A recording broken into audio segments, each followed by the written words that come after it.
Bueno, ¿cómo les va? Buenas tardes.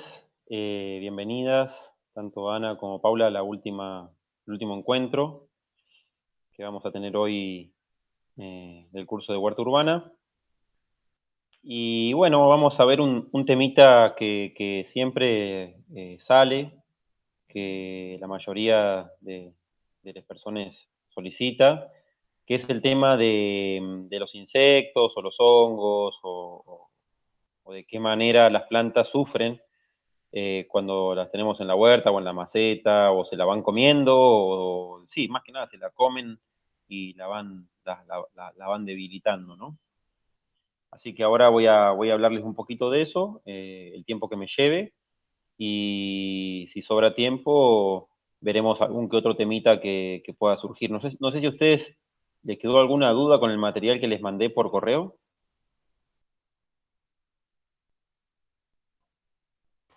Todo no lo pude leer, hice como un sondeo. Creo que sí que lo voy a aplicar en algún momento, pero eh, si tengo dudas, todavía no las sé.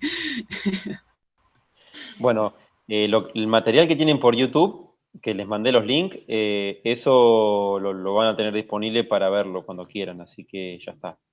Y bueno, las clases que le mando por Drive, esas no están en YouTube, así que esas tienen un límite de 3 meses. En 3 meses se borran. A mí y a ustedes, a todos se nos borran. Así que lo de YouTube queda, pero lo de Drive se borra, para que lo puedan tener en cuenta y verlo antes, o si quieren rever una clase. Más que nada las clases que tuvimos acá, rever algo de eso. Lo que está ya grabado no pasa nada. Bueno, voy a apagar mi cámara y voy a compartir pantalla.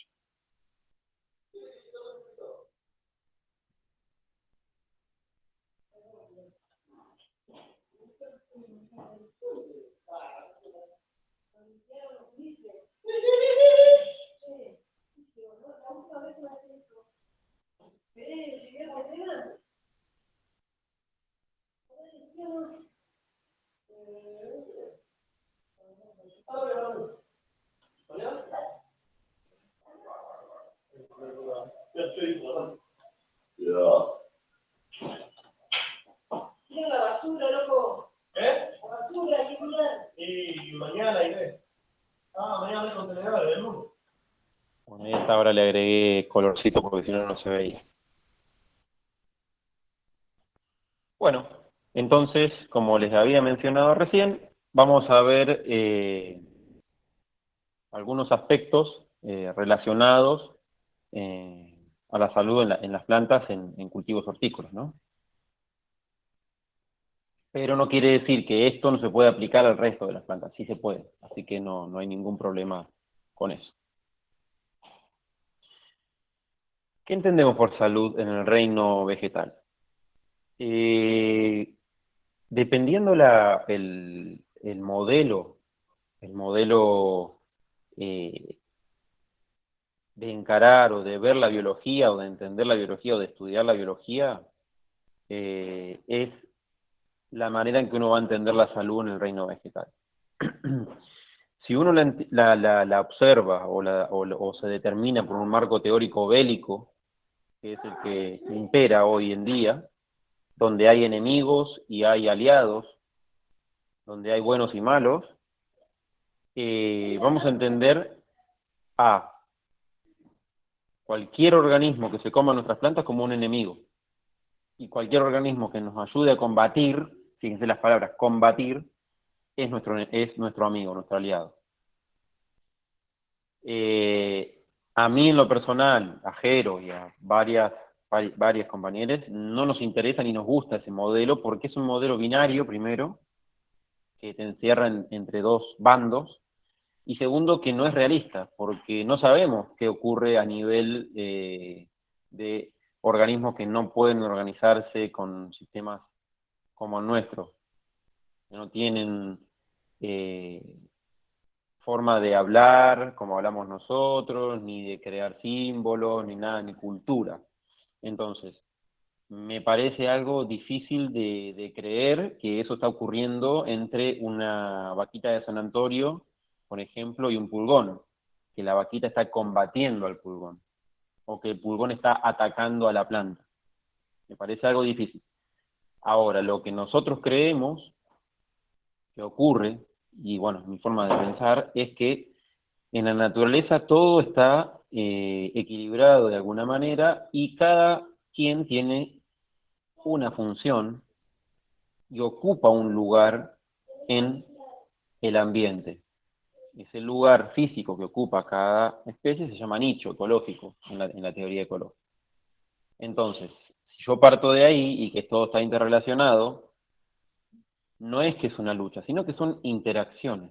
Son relaciones que se generan entre organismos y algunas relaciones benefician a un organismo y otras relaciones por ahí benefician a otro o se benefician mutuamente, que es lo que ocurre generalmente. La mayoría de las veces ocurre un beneficio mutuo. Pero bueno, no está lindo nombrar a veces desde el punto de vista bélico, binomial, porque no está bueno, no es algo que sepamos a ciencia cierta que ocurre en el resto de la naturaleza como sí ocurre en la humanidad, digamos, que hay diferentes apreciaciones de las guerras o de los conflictos y bueno, siempre hay un ganador y siempre hay un perdedor. Perdón que se me acaba de saltar esto.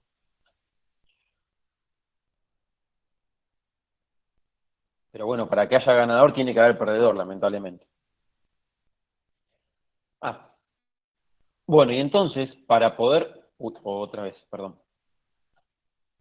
Entonces, para poder entender la salud del reino vegetal desde la mirada novedosa, de la mirada más moderna, que es la que les acabo de presentar a lo último, de las interacciones, de apoyo mutuo, de la reciprocidad, eh, tenemos que ver varios aspectos, varios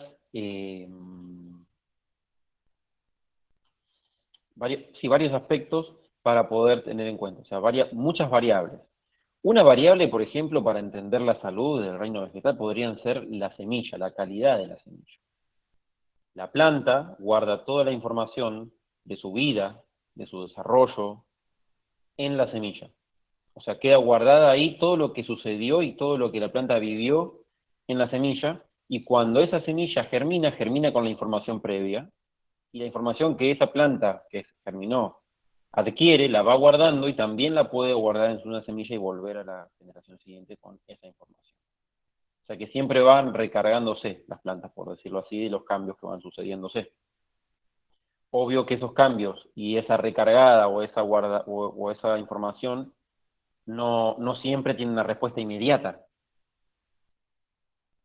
Como que yo les diga que la planta va sintiendo que cada vez la temperatura aumenta más, pero de repente ese aumento de temperatura y la falta de lluvia genera un incendio y la planta no puede tener una respuesta rápida al incendio y se va a morir y puede ser que no sobreviva. Ahora, alguna de esas plantas quizá tenga alguna defensa contra incendios previa de muchos años, capaz milenios anteriores, y bueno, pum, surge y puede. Lo mismo va a suceder con cuando se la comen a la planta algún insecto o algún hongo, o la descuidamos. Ya el descuido ya es otro tema, no tiene nada que ver con la adaptabilidad o la supervivencia. Otro punto crucial para entender la salud de la planta de una forma integrada es el desarrollo y crecimiento de la planta. Es muy importante que en el desarrollo, en la germinación y el desarrollo de la semilla también, las condiciones de las cuales se desarrolló la semilla y luego se desarrolló la planta, van a determinar el futuro de ese organismo cuando sea adulto. Si durante el desarrollo de la semilla o el desarrollo después, cuando la planta germina, yo la maltraté, no la regué, la dejé mucho sol, el suelo o el sustrato con el cual la hice germinar era deprimente, el agua con la que la regaba era cualquier cosa. Entonces, todo eso influye luego en la salud de las plantas. El riego, como lo dije recién, en el desarrollo o en cualquier etapa del desarrollo de la planta, en el desarrollo temprano, medio o tardío, es lo mismo. Si yo la dejo de regar, la planta va a sufrir un estrés muy grave y es muy posible que se la coma o que muera si el estrés es muy grave. La salud del suelo o el sustrato también es sumamente importante para que la planta crezca saludable, porque en definitiva el suelo, el sustrato es parte de su entorno. La planta tiene un entorno físico, subterráneo y aéreo. El subterráneo es tan importante como el aéreo. Y la maceta o contenedor, para el caso de ustedes, chicas, que van a estar trabajando de esa manera, es muy importante que sea un contenedor adecuado al tamaño de la planta. Contenedores pequeños van a producir estrés. Y el estrés se va a traducir en que la planta sea comida o muera. ¿Alguna duda o consulta con esto?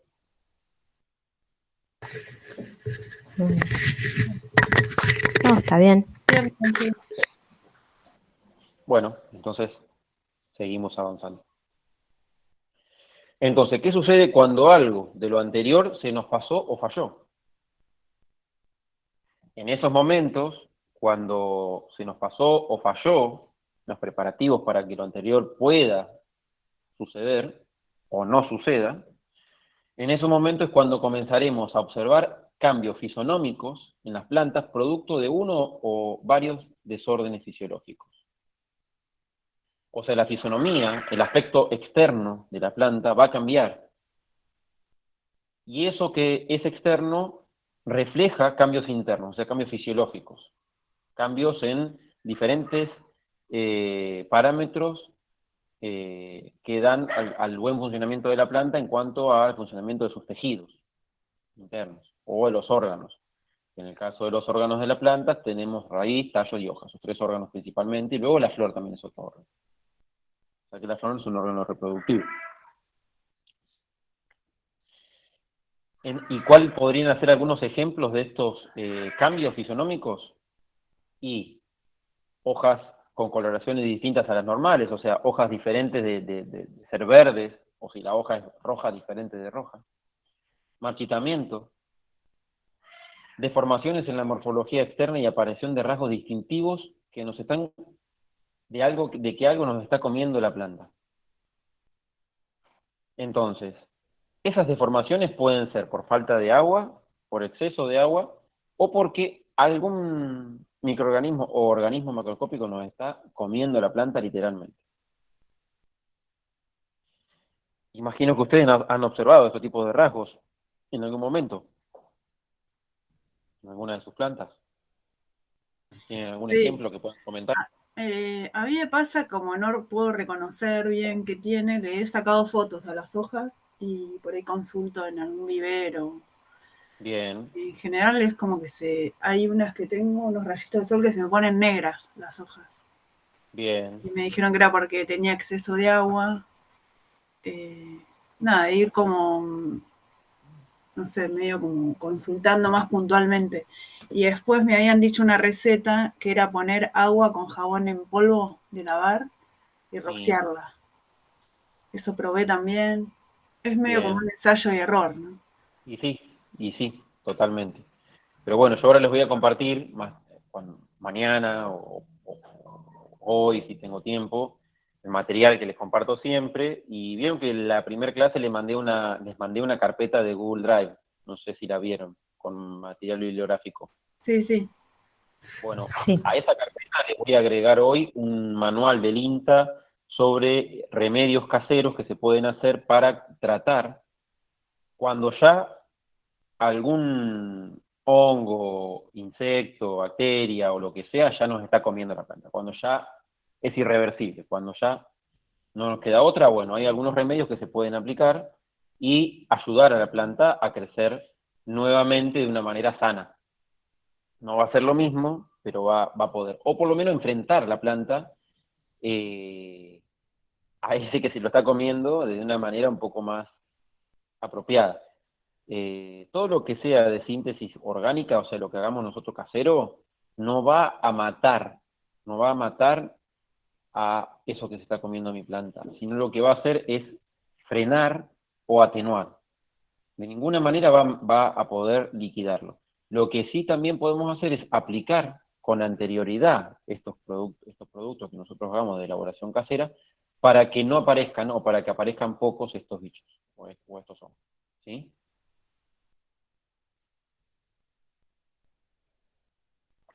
Anticiparnos para que no aparezcan. Y otra cosa que debemos hacer es tener bien cuidadas las macetas, con un buen sustrato, cambiárselos, con una buena cantidad de compost, bien regaditos, que no sufran temperaturas muy altas, o sea, lo que vimos la semana pasada, de qué manera preparar la maceta para que atenuarles ese cambio brusco de temperatura, ya sea de noche con el frío o de día con el calor extremo.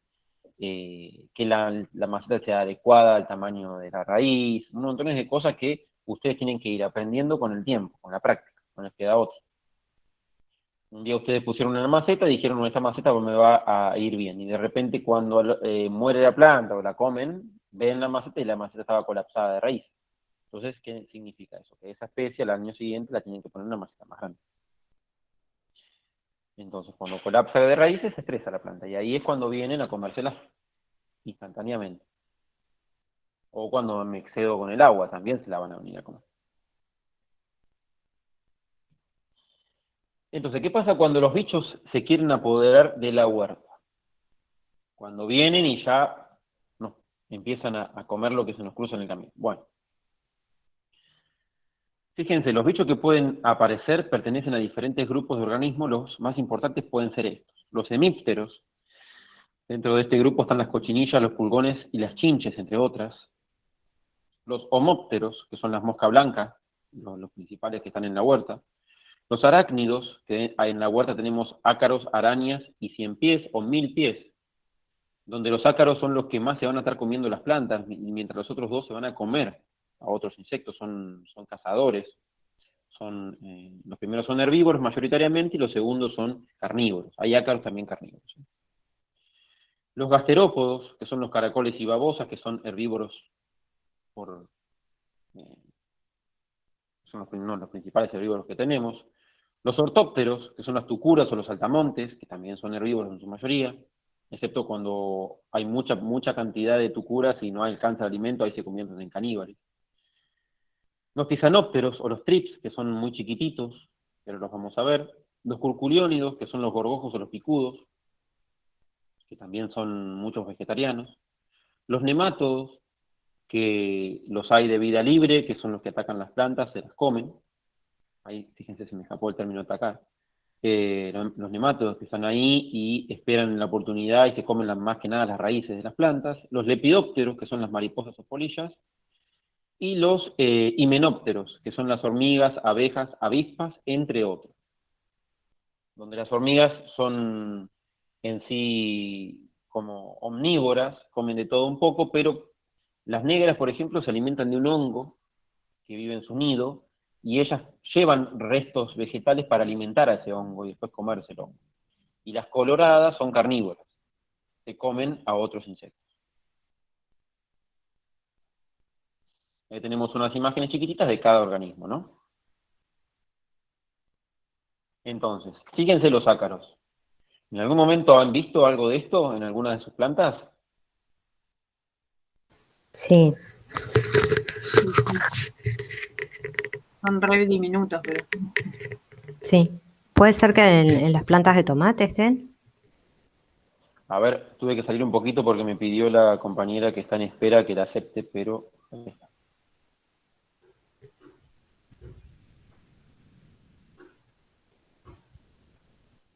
Ahí está.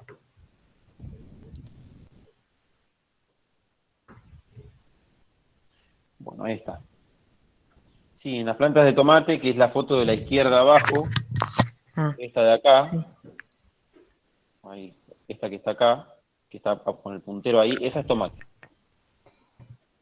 Está muy picoteada. Esos puntitos amarillos diminutitos son muchos picoteos de estos bichitos rojos que se llaman la arañuela roja en este caso.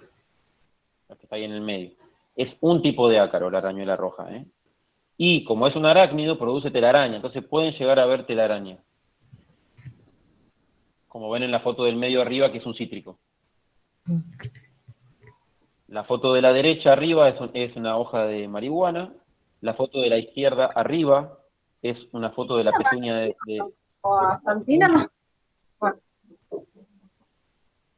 y la foto de abajo es otra hoja de un árbol común y corriente. Entonces ahí podemos ver algunos rasgos que pueden ayudarnos a identificar. ¿Qué es fundamental para poder identificar los trips? Una lupa. Una lupa para poder ver en vez de la hoja, de la parte de abajo, porque ellos se sitúan en la parte de abajo. Hola Axel, ¿qué tal? Entonces tenemos que ver del lado de abajo y mirar. Si vemos esto, o la telaraña también es fundamental para encontrar los trips. Pero ¿qué pasa? ¿Cuándo van a venir los trips? Y cuando la planta esté débil. Cuando no la regué, cuando no la fertilicé, cuando la regué en exceso, cuando la dejé al sol y se me calcinó, por más que la haya regado. Cuando la planta tiene una maceta muy chiquita y las raíces crecen más. Entonces es lo que les dije antes, cuando suceden ese tipo de cosas, van a aparecer cualquier tipo de insecto o hongo. Pero bueno, para que ustedes puedan identificar, acá le puse estas fotitos.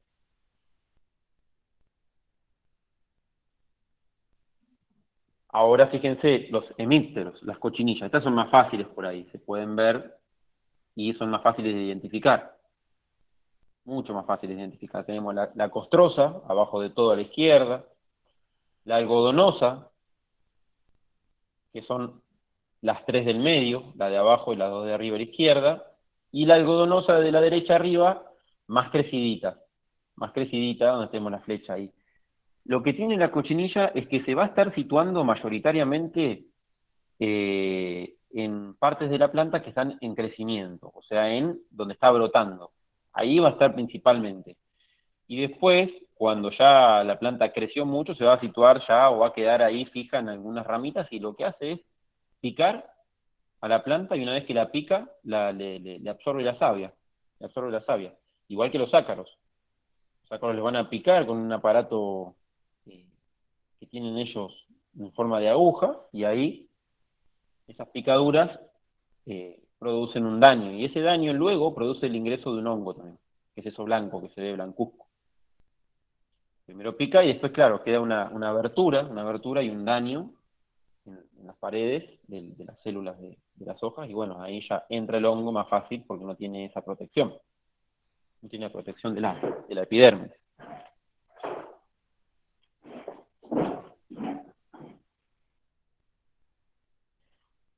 ¿Algunas dudas con esto de la cochinilla? No, bien, bien. Sí, todo Bueno, bien. seguimos avanzando entonces. La cochinilla lo que tiene es que forma, en el caso de la algodonosa, toda esa capa de algodón afuera, y en el caso de la costrosa, toda una capa cerosa muy dura. Entonces es muy difícil por ahí sacarla con algún tipo de preparado casero. Lo que más resulta con la cochinilla, pero suele ser dañino para el resto también de los insectos, que por ahí son insectos predadores, carnívoros, que nos están ayudando un poco, es que es el aceite mineral. El aceite mineral mezclado con agua, o el aceite de neem se usa también, para las cochinillas anda muy bien, pero también termina matando a otros, ¿no? Que por ahí se están comiendo a estas. Bueno, seguimos con los hemípteros. Acá tenemos los pulgones. Estos son muy conocidos también. Fíjense, tienen fotos de los naranjas y de los marroncitos, de los grises. Después hay otros más negritos.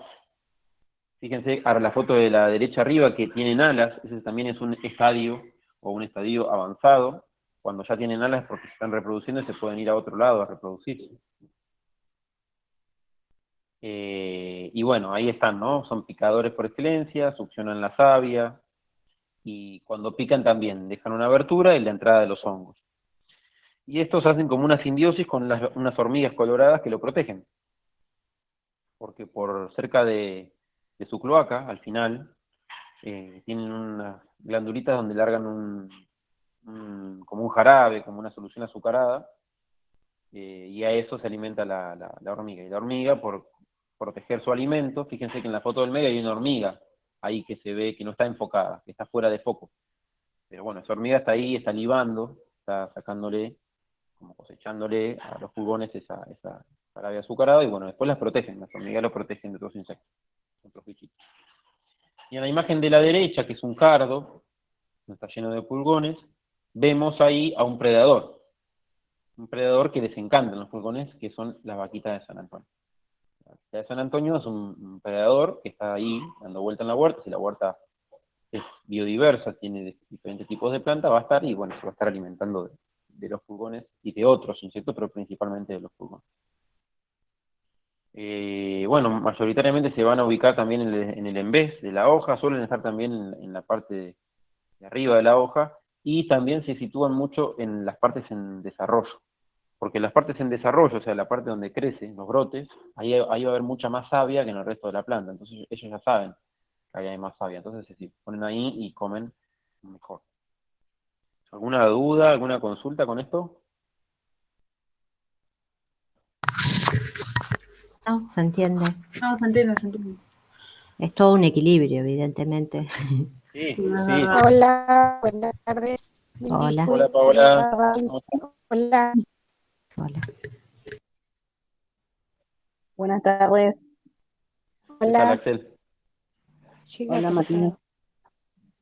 Pero bueno, los pulgones también con el aceite de neem y jabón potásico se pueden sacar muy bien, y tenemos que hacer un tratamiento específico para pegarle solo a ellos y no liquidar a otra parte de la fauna que por ahí nos va a estar comiendo a estos. Y si tenemos vaquitas de San Antonio estamos salvados porque van a estar ahí morfando a pleno, y una vaquita se puede morfar hasta 8 a 10, más o menos de esto, en cuestión de nada, de por ahí 10 minutos o menos. Así que comen mínimo. Otros tipos de nísteros que también son complicados y que aparecen en la huerta son las chinches, picadoras por excelencia. Tienen, fíjense la foto de la izquierda abajo, el aparato suctor ahí, que es como directamente una aguja prácticamente que la clavan. Cuando la clavan, no solamente dejan el hueco y pueden entrar hongos, sino que muchos de estos insectos picadores también transportan virus de vegetales, que cuando pican de uno a otro lo van infectando a la planta, ¿no? Le van transmitiendo ese virus. Bueno, la chinche de arriba a la izquierda y la de al lado es la chinche de el tomate. Fíjense, es media marrón, grandota, con esas patas traseras bien grandotas, salta bastante. Y las chinches tienen muy buena vista, te ven y se van, se tiran al precipicio y caen, para huir, para no ser matadas. Y bueno, ahí tenemos el tomate en la foto del medio, y bueno, cuando llega el verano y el tomate está demasiado débil, se llena de estas chinches, y bueno, nada, hacen estragos, porque pican, y después que pican no solo que te pueden transmitir algún virus, sino que también entra el hongo enseguida. La imagen de abajo a la derecha, ahí están las puestas, los huevos de la chinche, la ponen así de forma regular, eso hexagonal. Cuando vemos esos huevos sabemos que son de chinche y los podemos sacar. Los podemos despegar de las hojas y tirarlos.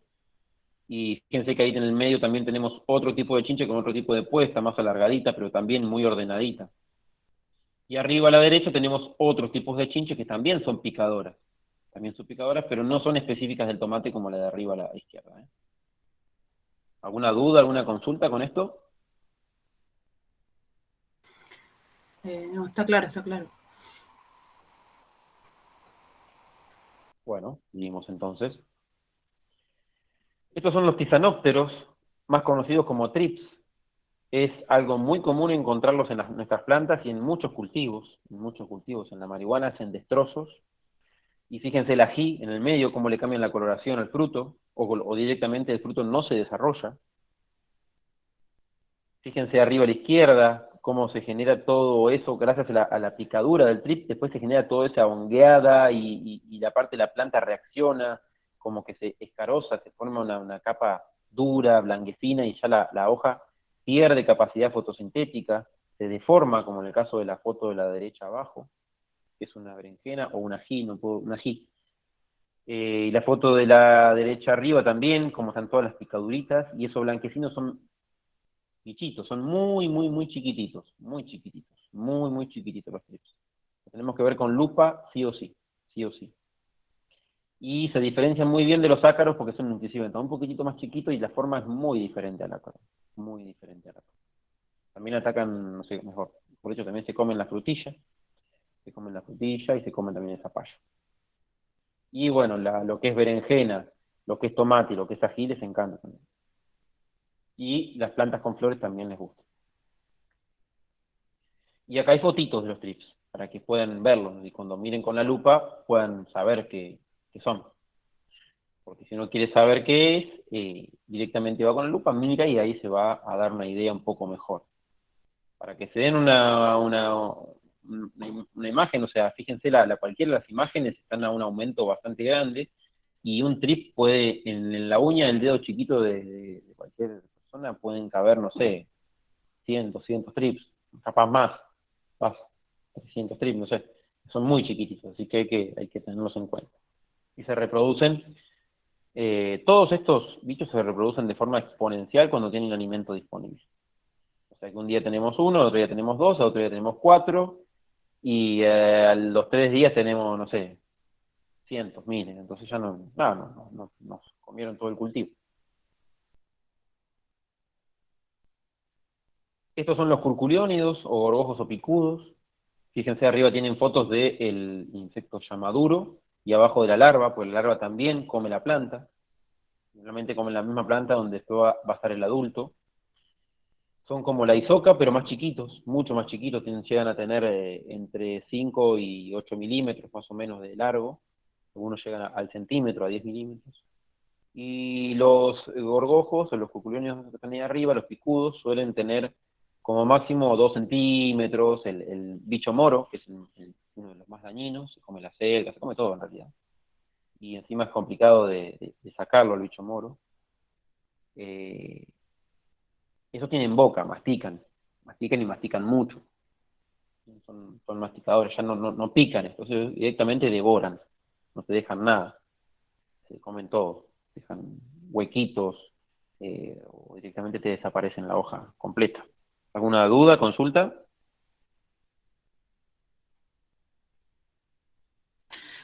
Por ahí mi pregunta es más relacionada si se puede evitar o directamente hay que estar como atento a verlos y una forma de combatirlos.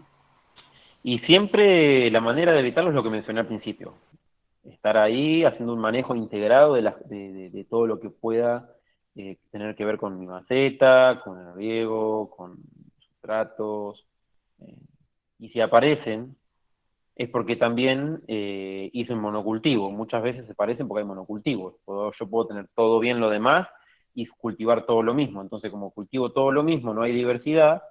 Generalmente viene el herbívoro y los carnívoros no vienen porque hay un solo herbívoro. Entonces, generalmente el carnívoro viene porque come más de un bicho herbívoro. Entonces, o come otro carnívoro. Entonces, siempre es que tenemos que tener una diversidad de plantas alta para generar que vengan los bichos, ¿no? Que vengan y se coman entre ellos, que se genere lo que se genera naturalmente, ¿no? La red trófica.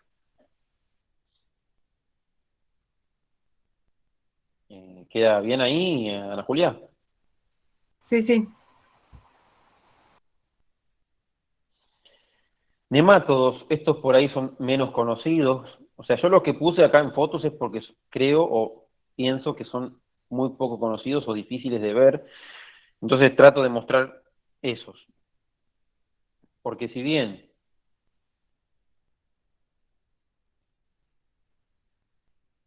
fíjense, hay una lista grande de grupos, hay algunos como los caracoles, como las tucuras o los saltamontes, las mariposas, las hormigas, no las voy a mostrar. La mosquita blanca tampoco la voy a mostrar porque pienso que la pueden conocer. Pero hay cosas como los ácaros o los trips, los gorgojos, las cochinillas, los pulgones, las chinches, que por ahí a veces cuesta identificarlas, que sí las muestro porque me parece que por ahí son un poco más complicadas y difíciles de diferenciar. No sé qué dicen ustedes, pero bueno. Sí, tal cual. Así que bueno, los nemátodos están en el suelo y se comen las raíces. Más que comérselas directamente, lo que hacen es poner sus huevos dentro de las raíces para que las larvas se alimenten de la savia. Y cuando el nematodo pone el huevo, la raíz, la planta hace una reacción y genera un callo, que es una malformación, una deformación. Ya cuando genera el callo, la raíz se deforma y pierde su función. O sea, no absorbe ni agua, o si absorbe muy poca agua, y los nutrientes ni los absorbe más. Entonces, ¿qué pasa? El huevo eclosiona y la larva empieza a crecer hasta que por allá hace un agujerito y sale de la raíz y vuelve a comerse o a poner los huevos cuando es adulto en otra planta. De esta manera nos arruina el sistema radical de la planta y la planta pierde eficiencia y llega a un punto hasta que puede llegar a morir o no rendir, no dar buena cantidad de tomates o no dar buena cantidad de berenjenas o de lo que sea, porque los nematodos no son muy específicos, sino que van a cualquier planta. Y fíjense las deformaciones, en el medio de la zanahoria, abajo a la izquierda el tomate, en el centro una cebolla de verdeo, a la derecha lo que puede ser un trigo, a la izquierda, a la derecha arriba hay lechuga, y a la izquierda arriba no me acuerdo bien qué es, pero bueno, es otra planta. Fíjense, ¿no? Las deformaciones. Porque ¿qué pasa? Ustedes van a ver por ahí que la planta decae, que se amarillenta, que se muere, y dicen, ¿qué pasó? No la regué. Y de repente, bueno, cuando la matan, cuando la sacan, la levantan y ven esto. Y ahí se dieron cuenta que había nematodos. ¿Esto se da más en zonas húmedas o áridas? ¿Tiene que ver con la humedad? Tiene que ver un poquito con la humedad, puede darse en zona húmeda, pero están también en las zonas áridas los nematodos, y tiene que ver más que nada con que haya algo que se los coma. Entonces, cuando hay una deficiencia o cuando hay un manejo del sustrato, del suelo, que no es ecológicamente o no es sustentable o no es un manejo apropiado, que va en contra, digamos, de lo que es la naturaleza, ocurre que aparecen, y aparecen en grandes cantidades y me liquidan el cultivo, ¿eh? Hacen estragos.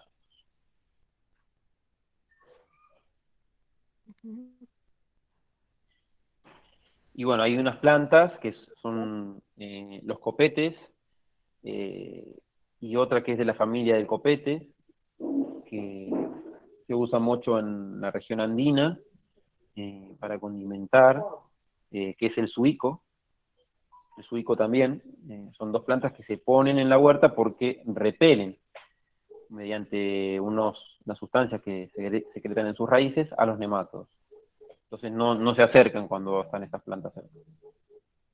Entonces está bueno tener suico o copetes y ponerlas por ahí cerquita. Si no hay otro método para el tema de los nematodos, que es tener repollo, gran cantidad de repollo, lo cosechamos o lo compramos, lo trozamos chiquitito y lo enterramos o lo ponemos, enterrado, y después que lo enterramos tapamos con un nylon donde lo enterramos. Entonces cuando se empieza a degradar el repollo larga o una sustancia que termina o alejándolos o matándolos a los nematodos. Y ahora vamos a ver un poquito ya de otros organismos, como son los hongos fitófagos, o sea, hongos que se comen a las plantas. El primero que vamos a ver es el mildiu, que el mildiu no es una única especie, son 4 o 5 especies, algunas pertenecen al mismo género y otras son de géneros diferentes, y se comen básicamente la hoja y en algunos casos extremos, como viene el tomate en el centro del fruto. Fíjense que ahí abajo, la foto de la derecha dice fungicida ecológico cola de caballo. La palabra fungicida, pero como termina en sida, significa que va a matar a algo. No existe un fungicida ecológico. No hay.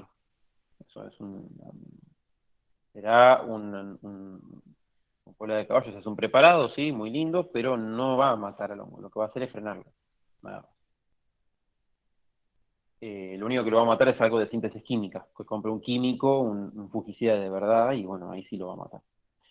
Que cuando voy a aplicar un fungicida y cuando voy a perder todo el cultivo, cuando tengo todo el tomate afectado, tengo todo el ají, no me va a quedar otra, porque si no me voy a quedar sin tomates para toda la temporada, o sin ají, o sin nada. Entonces en ese momento sí puedo hacer una aplicación puntual, y lo que más conviene cuando hago una aplicación puntual es poner algunas pastillitas o líquido cerca de las raíces y que lo tome por las raíces.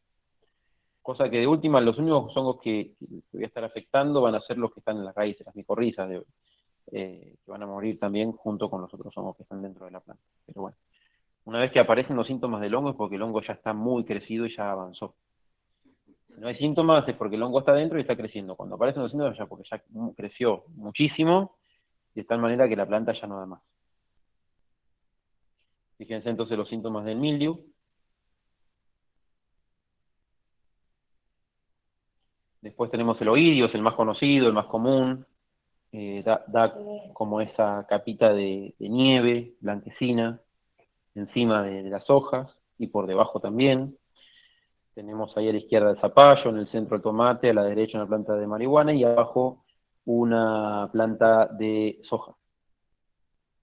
Para que se den una idea ahí cómo ataca, y es siempre lo mismo, digamos.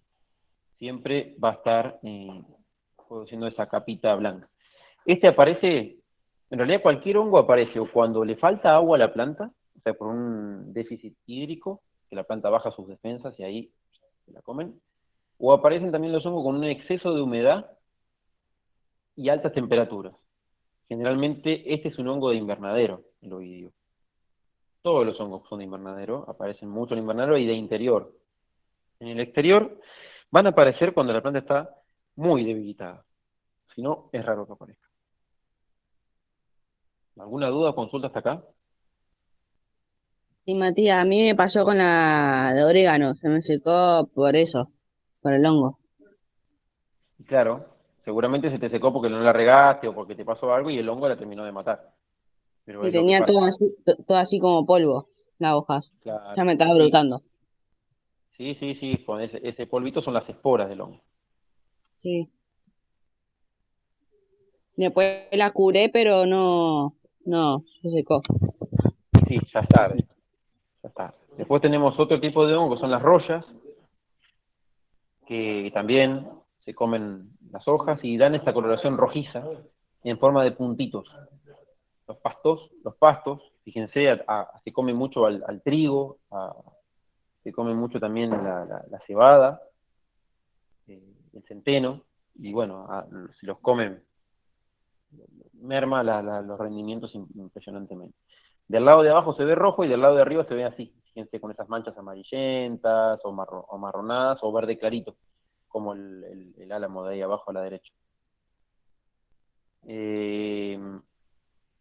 Los cultivos que más va a estar comiéndose estas plantas que podemos tener en la huerta son el maíz mayoritariamente, y si tenemos por ahí algún cereal, como dije antes, algún otro cereal, puede ser trigo o centeno. El resto de las plantas no es tan fácil que se las coman. Generalmente se comen los pastos.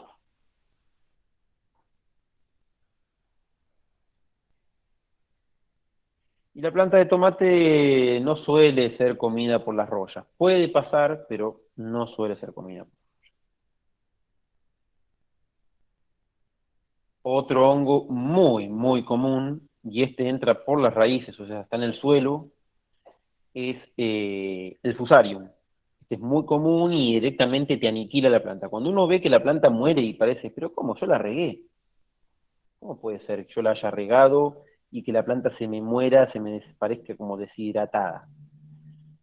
Y claro, parece deshidratada porque el hongo se comió la raíz, y luego de comerse la raíz sigue subiendo por el tallo y se empieza a comer el tallo como la foto de la izquierda abajo.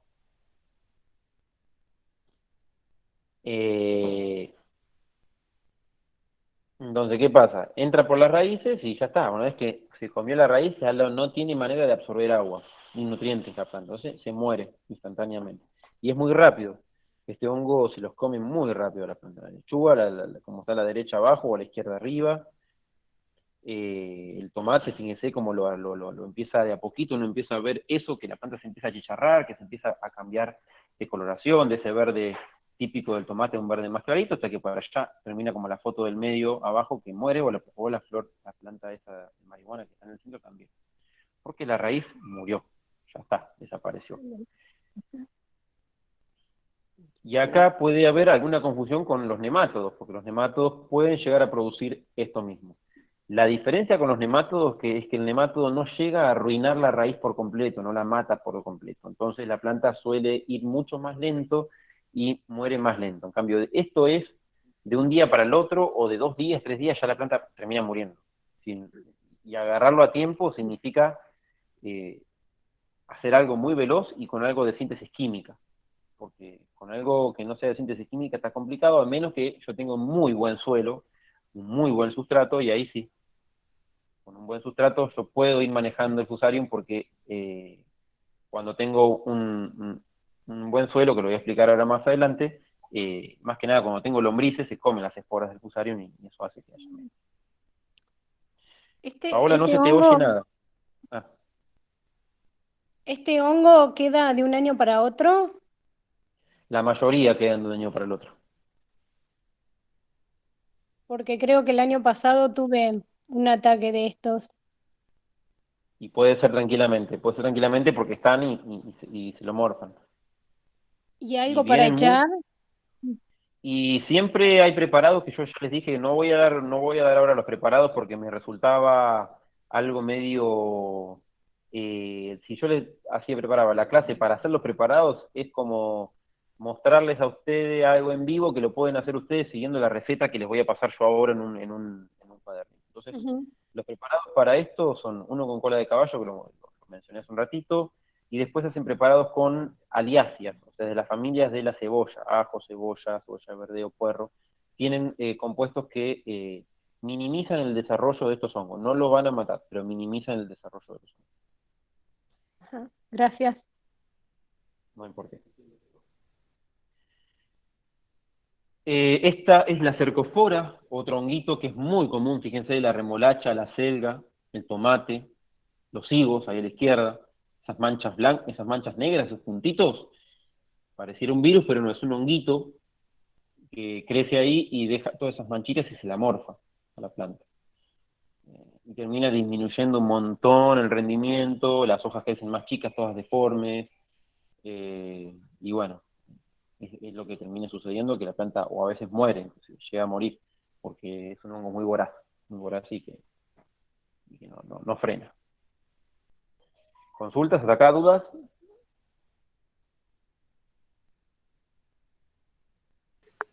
Bien, bien. A mí lo que me surge es el tema de aquellos que atacan la raíz, que es mucho más difícil de adelantarnos, digamos, ¿no? O sea, hasta qué punto uno, y sobre todo en una maceta, puede controlar un poco eso, más que garantizándole un buen sustrato, ¿no? Y garantizándole un buen sustrato, como decís vos, eso ya es fundamental. Después del buen sustrato, un riego adecuado y la aislación térmica para que la maceta no se sobrecaliente y la raíz no sufra. Cuando la raíz se estresa, entra el hongo o cualquier cosa, nemato o lo que haya. Y escarbar tampoco debe ser muy bueno para la planta, digo, si uno quiere cerciorarse, qué sé yo, mirar ahí la raíz a ver si tiene un nódulo o no.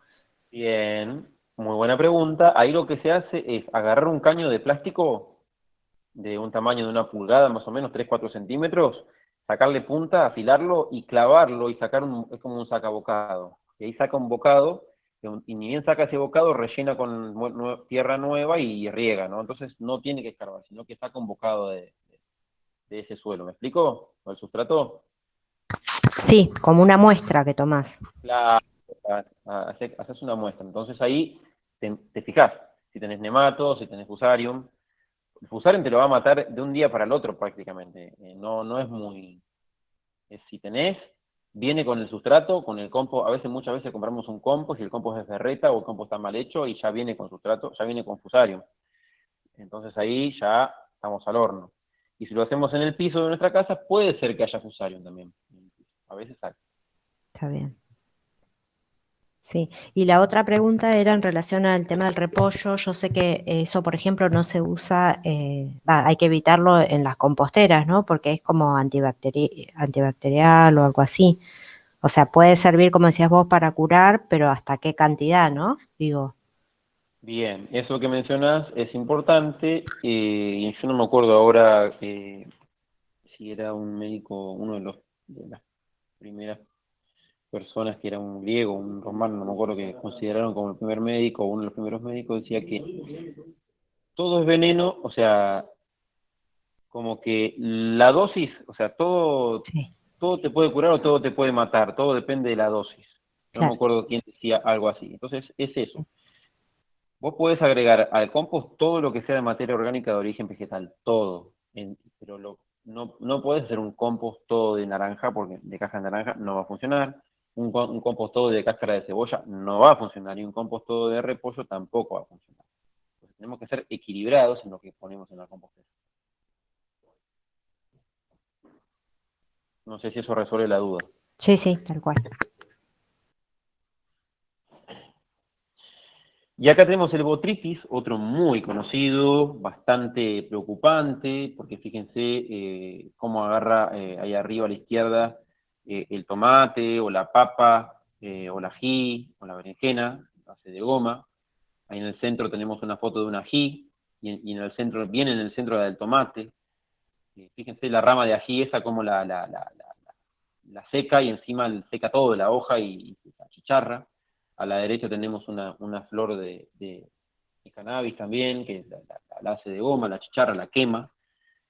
Y abajo tenemos también como se va a estar comiendo un zapallo, y a la izquierda un haba, las habas también se las comen. Y abajo a la derecha tenemos ahí, ¿cómo es que se llama? Esto es un chantén, o sea, se va a comer lo que se le cruce en el camino si le damos la oportunidad. O sea, si generamos las condiciones adecuadas para los hongos, no tenemos posibilidad. Esté cual esté, se la va a comer. Es raro que estén varios juntos, lo que ya les mostré. Generalmente nos van a estar comiendo las plantas uno u otro, pero no todos juntos. Si tenemos todos juntos, ya tenemos una mucha mala suerte. Bueno, ya estamos excedidos 2 minutos del tiempo. El Power sigue un poco más. ¿Tienen drama en seguir un poquito?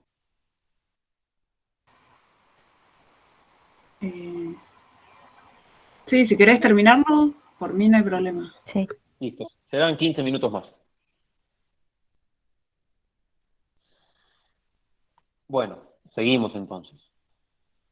Otro honguito es la alternaria. Fíjense, lo puse también porque miren el tomate, lo que le produce es algo muy común, lo van a ver en las verdulerías. Fíjense las hojas del melón a la derecha también, que puede ser cualquier tipo de zapallo, no hace falta que sean. Y fíjense el aspecto de las hojas, es muy característico. Más que nada encontrarlo en los tomates, o en alfalfa, o bueno, quizá en el cultivo de soja no lo van a ver ustedes, pero también aparece, y en otros cultivos también, y se termina comiendo todo.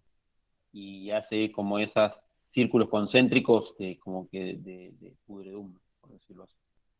Y bueno, puede pasar que lo tengamos también.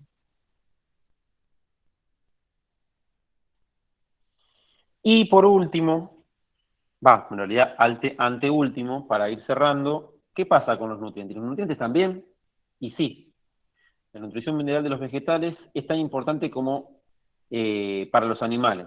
Ahí me falta la P, dice Ara. Como para los animales, y de vital, es vital es muy vital prestarles atención. ¿Y cómo le vamos a estar resolviendo este tema? Y con un buen abonado, abonando muy bien nuestro sustrato o nuestro suelo. De esta manera vamos a evitar deficiencias en los nutrientes que haga que las plantas también crezcan de un modo raro. ¿Y cómo vamos a estar evidenciando esto? También a través de alguna cierta sintomatología, que la vamos a ver ahora, de manera resumida. Fíjense, estas son concentraciones usuales de macroelementos, o sea, elementos minerales que se necesitan de forma alta en la planta, o que los requiere mucha cantidad. Sin ellos, la planta generalmente no va a crecer. Bueno, carbono, oxígeno, hidrógeno, nitrógeno, calcio, potasio, azufre, fósforo, magnesio y silicio son los mayoritarios. El carbono viene del dióxido de carbono para la fotosíntesis. El oxígeno también viene del aire, o a veces lo produce la misma planta. El hidrógeno viene también con el agua que absorben las raíces. El nitrógeno viene también de las raíces, el calcio viene de las raíces, el potasio también.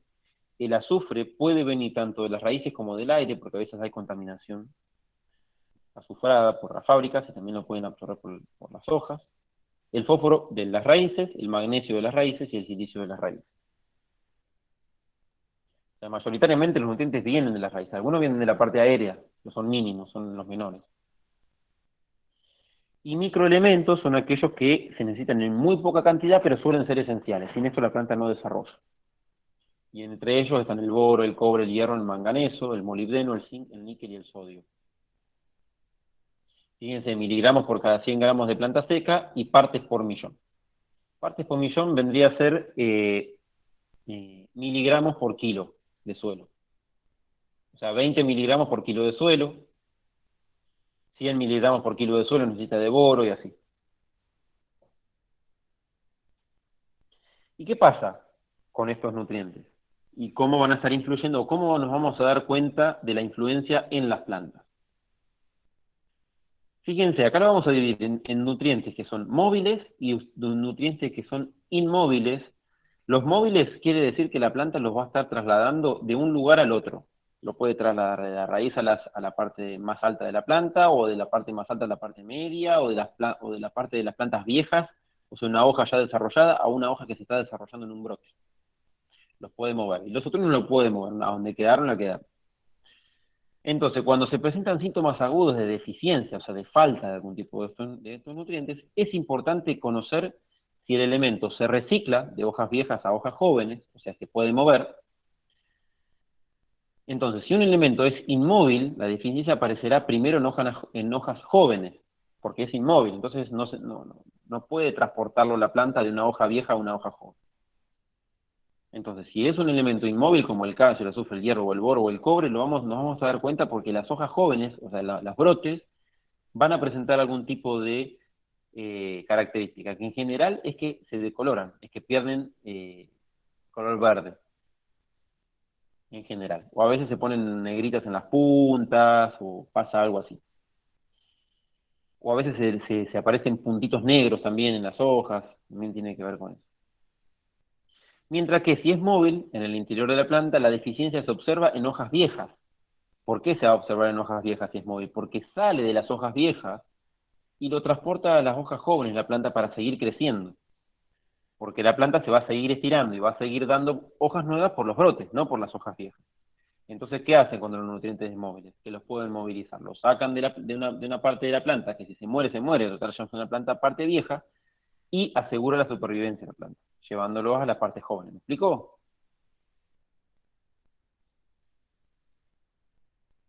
Sí, queda claro.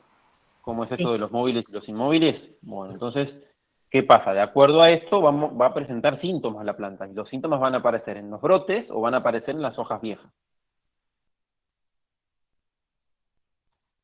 Entonces, nitrógeno, potasio y fósforo son ejemplos de elementos móviles que estaban acá.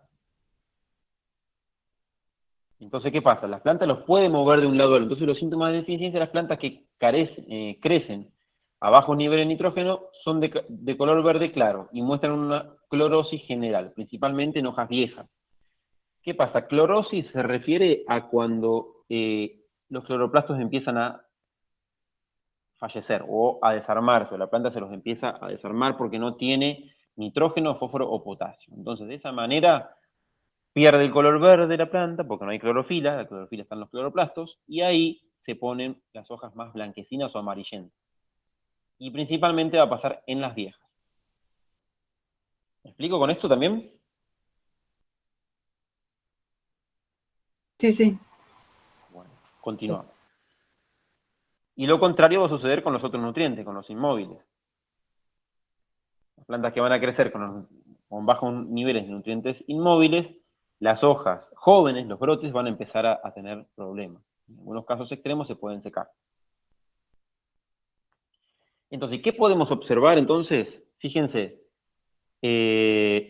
desecamiento, fíjense, más o menos marcado de las hojas inferiores, planta de color verde claro, hojas inferiores, amarillas, que toman un color verde claro al secarse, y la deficiencia puede ser nitrógeno.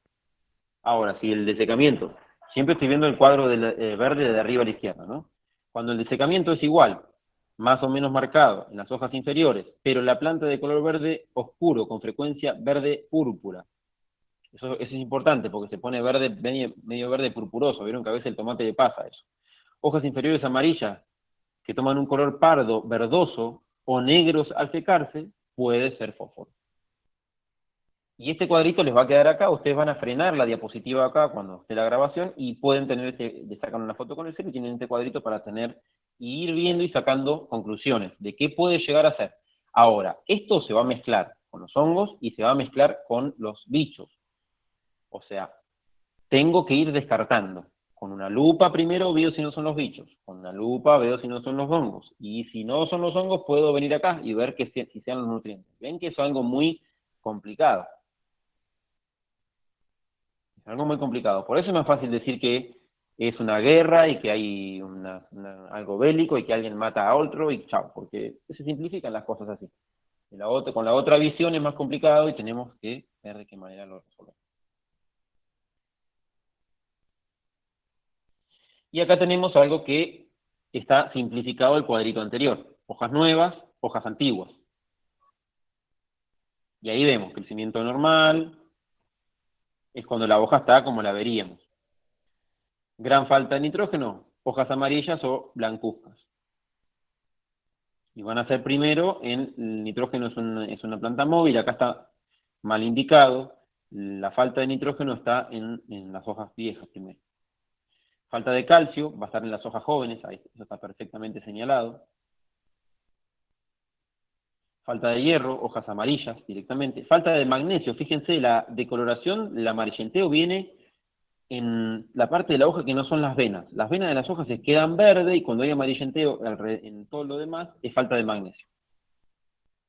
Fíjense la falta de fosfatos o de fósforo. La hoja se torna amarillenta a purpúrea. En cambio, las venas quedan medias verdes y empieza a ponerse negro. Y los primeros indicios de la falta de nitrógeno, ¿qué pasa? Perdón, la gran falta de nitrógeno, o sea, cuando el defecto de nitrógeno es gigante, bueno, ya se muere la parte de arriba. Pero cuando arranca con la falta de nitrógeno y de potasio, se van a ver así las hojas, medias amarillentas, o de potasio con esas pintitas, esos puntitos blancos o negros. Pero bueno, de estas fotos pueden encontrar muchísimas en internet. ¿Dudas, consultas hasta acá? A mí me pasa con los plantines viste que yo pongo semillas y hago plantines, cuando tienen 3 centímetros más o menos, se colapsa, se comprime la parte de pegado a la tierra y ahí se muere el plantín. Bueno, eso puede ser nematodos o fusarium, tenés que estar atenta. Ajá. Puede ser nematodos o fusarium, porque si vos usás una tierra buena con buena cantidad de compost no debería pasarlo los nutrientes, pero puede pasarte bien. Yo me inclinaría más por nematodos o por fusarium. Ajá. Bueno. Gracias. No hay por qué. Y esto, por último, ya para cerrar, tenemos los microorganismos promotores de crecimiento vegetal. Estos microorganismos están en el suelo de forma natural, siempre y cuando se haga un manejo que hoy, por moda, llamamos agroecológico, pero es un manejo natural del suelo. ¿Qué pasa? Las micorrizas son la imagen de la izquierda arriba, que es un dibujito. Podemos ver la raíz de un lado con micorrizas y de otro lado sin micorrizas. ¿Cómo las micorrizas ayudan a las plantas? Sí, ¿qué pasa? Aumentan la superficie de absorción de los nutrientes y de agua, entonces la planta está más sana porque tiene más agua disponible y más nutrientes disponibles. Y a cambio de eso el hongo recibe nutrientes que vienen de la fotosíntesis de la planta. Las micorrizas se pueden comprar y se pueden encontrar con el frasquito de ahí abajo. Y se pueden agregar al sustrato. Generalmente vienen en agua o en polvito y secas. Y la foto de la derecha se las mostré en la segunda clase, cuando estuvimos trabajando con el sustrato ahí con la huerta, acá de mi huerta, cuando les mostré los nódulos de los rizobios. Son esas bacterias que absorben el nitrógeno atmosférico y lo convierten en nitrógeno para las plantas. Esos son los nódulos y también son bacterias que promueven el crecimiento vegetal. Y están en todos los suelos también, están en todos los suelos. Bueno, cuando tenemos estos microorganismos, la planta crece saludable, y ayuda muchísimo, muchísimo, muchísimo las micorrizas, por ejemplo, al estrés hídrico. Cuando falta agua, si tengo micorrizas, va a ser mejor. La planta lo va a soportar mejor. Y lo mismo cuando vivo en una zona salina, como puede ser ahí en el sur, Paola, tu caso, que puede haber muchas sales disueltas. Entonces, Ajá, si tenés bien. micorrizas, va a mejorar muchísimo el rendimiento de las plantas, porque ayudan a frenar el estrés salino. Eso ahí es para tenerlo en cuenta. Por eso también lo puse, porque sé que son cosas que sirven tanto en maceta como a campo. Así que esto es lo último que tenía para presentarles. Así que bueno, desde ya agradecerles por la buena onda, por haber estado acá en estos días, en este cursito. Espero que les haya gustado, espero que les haya servido. Y bueno, cualquier duda o consulta nos escriben al Instagram o al Facebook del vivero. Y no a este mail, porque este mail es solo para el curso. No respondemos al Instagram o al Facebook. Así que bueno, ya saben lo que necesiten, quedamos a disposición. Y si tienen alguna duda ahora de algún contenido que hemos tratado en el curso o algo que no tratamos, me la pueden comentar. Y si no lo tengo grabado en otros cursos, se los mando. Y si no lo tengo grabado, lo puedo trabajar ahora. ¿Podés enviar ahí al chat cómo se llama el vivero? Y el vivero se llama Vivero FCNIM. Ahí lo escribo. Una pregunta sobre las micorrizas. ¿Cómo se compran, cómo se agregan a la tierra? Se compran ahí como te mostré, líquidas, Ajá. que vienen en esos goteros y se agregan directamente cerca de la raíz. Y lo mejor es agregarlas cuando está germinando la semilla.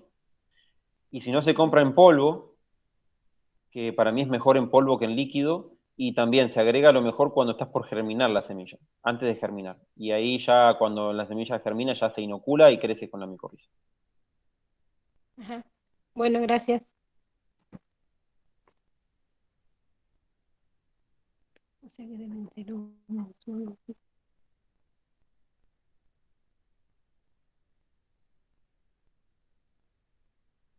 Ese es el Facebook, ahí se los puse, y en Instagram.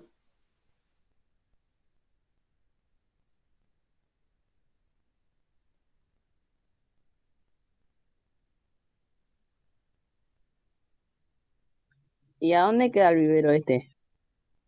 Y ese en la Facultad de Ciencias Naturales y Museo, en 128 y 60. Ah, bueno. Ahí les pasé en Instagram y el Facebook, así que ahí nos pueden seguir y cualquier cosita nos escriben ahí. Bueno, ¿alguna duda, consulta, algo que me quieran decir ahora? Y si no, bueno, ya cerramos la clase, dejo de grabar y nos vemos en algún otro momento, en alguna otra oportunidad con otro curso que demos.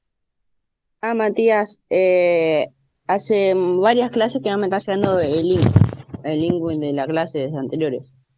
Bueno, después te lo mandamos, Axel. Bueno. ¿Esta es la última clase o sigue? Esta es la última, ya termina este curso. Ah, igual yo ya me anoté el de PAMI. Listo, está perfecto. ¿Cuándo empieza el de PAMI? En octubre. Ah, bueno. ¿No tienen fecha, no todavía? No, los primeros días seguro, pero no tenemos fecha todavía. Ah, bueno. Bueno, Gracias. gracias a ustedes por participar, por el aguante y bueno, como ya les dije, lo que necesiten, que sea algo del curso, nos quedamos a disposición. Bárbaro. Buenísimo. Gracias. Chao, Bueno, gracias. bien. Chao, Un gracias. abrazo. Chau, chau.